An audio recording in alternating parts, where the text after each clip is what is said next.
Bonjour, alors aujourd'hui je voulais vous parler d'une astuce supplémentaire du livre L'apprentissage du bonheur de Tal Ben-Shahar.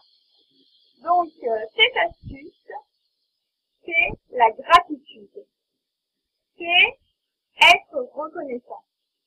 Il est démontré que les gens qui expriment de la gratitude sont reconnaissants, sont globalement plus heureux et même vivraient plus longtemps. Alors, exprimer de la gratitude, c'est être plus reconnaissant, c'est remarquer les petites choses positives de la vie,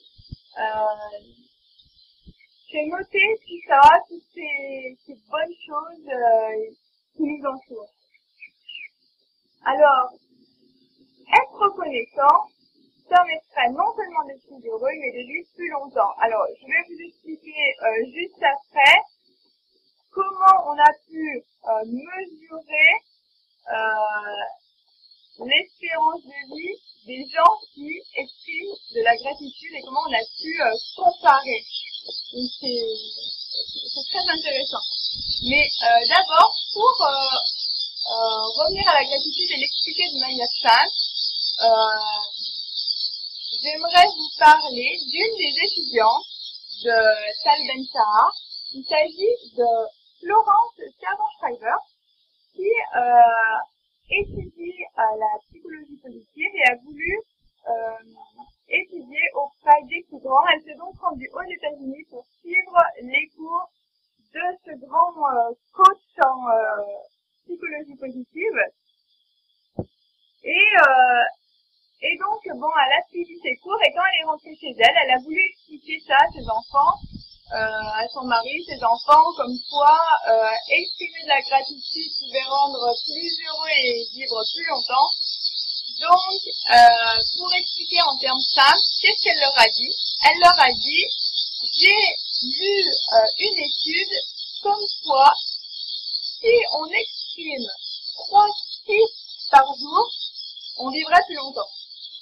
Donc, en effet, elle avait des ados à la maison et tips, ça leur parlait. Alors, si ça ne vous parle pas, un tip, qu'est-ce que c'est? On pourrait dire que c'est quelque chose qu'on aime, quelque chose qui nous a plu, quelque chose qui nous fait nous sentir bien. Bref, c'est quelque chose, en tout cas, de très positif. Donc, pour revenir à notre étude sur la longévité et la gratitude, vous comprenez bien que les chercheurs ont quelques difficultés à mettre en place une étude qui mesurait simplement le facteur gratitude sur la durée de vie des gens. Puisque, en effet, il y a tellement de facteurs qui vont nous influencer, que ce soit notre environnement, notre alimentation, mais aussi les gens que l'on côtoie. Personne n'a le même mari ou la même femme, personne n'a les mêmes enfants, et tout ça va nous influencer. Alors, il y avait une grosse difficulté, hein. Donc, ils ont réussi à contourner la difficulté en se rendant dans un monastère où ils avaient à disposition des nonnes qui n'avaient ni mari ni enfant pour les perturber, qui mangeaient la même chose tous les jours et qui avaient exactement le même environnement, les mêmes activités quotidiennes. Et ce qui est exceptionnel, c'est que ce monastère demandait à toutes les nonnes, depuis le jour de leur arrivée dans le monastère et pour le reste de leur vie, d'écrire une fois par an une lettre de motivation, une lettre où elles expliquent leur motivation pour vivre dans ce monastère, pour avoir la vie qu'elles ont. Et ça depuis 80 ans. Donc, les chercheurs ont 80 ans de lettres dans leurs archives qu'ils ont pu analyser. Et donc, ils ont relevé tous les mots-clés liés à la gratitude, à la reconnaissance. Et donc, le résultat, c'est que les nonnes qui, dans leurs lettres, avaient depuis toujours, toute leur vie, exprimé ces mots de gratitude, de reconnaissance, eh bien, vivaient en moyenne plus longtemps de 7 années. 7 ans d'espérance de vie grâce à la gratitude. Donc, c'est très facile à mettre en place pour vous dès aujourd'hui. Vous pouvez le faire de plusieurs façons. La première, c'est à l'oral. Vous pouvez discuter, par exemple, avec votre famille, vos amis, en faire un petit rituel quotidien au moment du dîner, par exemple.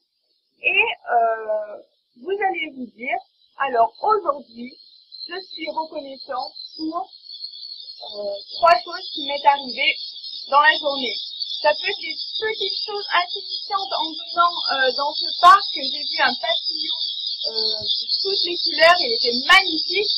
Eh bien, je suis reconnaissante d'avoir pu voir cette beauté de la nature. Ça peut être le fait d'avoir rencontré une personne que l'on apprécie, avoir pu discuter un petit peu.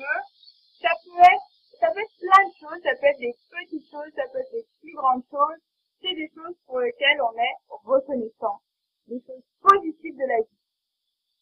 Alors, on peut en parler à l'oral et on peut aussi le faire à l'écrit. Donc, dans ce cas-là, on va tenir ce que l'on appelle un journal de la gratitude.